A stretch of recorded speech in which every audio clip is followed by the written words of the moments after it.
wabarakatuh. Saya di sini akan menjelaskan tentang wudhu. Yaitu ada 4. Pertama, definisi wudhu. Yang kedua, rukun dan syarat sah wudhu. Yang ketiga, tata cara wudhu. Dan yang keempat, hal apa saja yang membatalkan wudhu. Oke, saya akan menjelaskan tentang materi wudhu. Yang pertama yaitu definisi wudhu. Wudhu secara bahasa yang berarti bersuci, yaitu mensucikan setiap anggota tubuh tertentu menggunakan air suci lagi mensucikan yang bertujuan untuk menghilangkan hadas kecil. Oke, yang kedua saya menjelaskan tentang rukun dan syarat berwudhu. Saya akan menjelaskan tentang rukun. Rukun ada 6, yaitu yang pertama niat, yang kedua membasuh muka sampai dagu, yang ketiga yaitu membasuh kedua tangan sampai siku, yang keempat yaitu membasuh sebagian kepala, dan yang kelima yaitu membasuh telapak kaki sampai mata kaki, dan yang keenam yaitu tertib atau berurutan.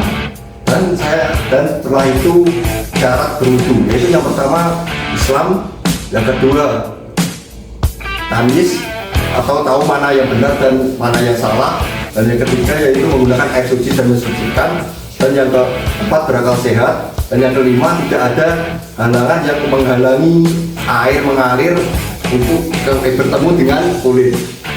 Oke, yang ketiga yaitu tata cara berwudhu. Yang pertama membaca bismillah, kemudian menyalakan keran,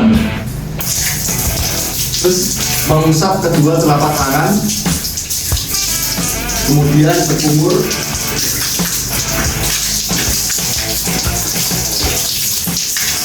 kemudian membasuh kedua lubang hidung, kemudian membasuh wajah sampai ke dagu.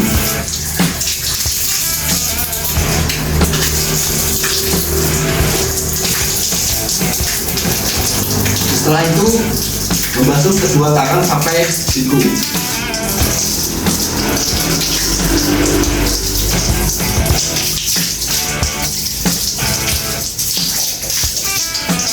Kemudian membasahi rambut seminim-minimnya 3 helai.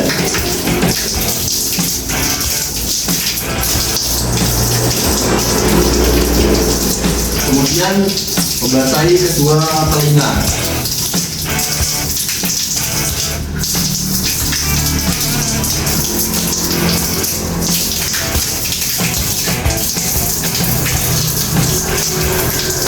Dan yang terakhir membasuh kaki sampai ke mata kaki.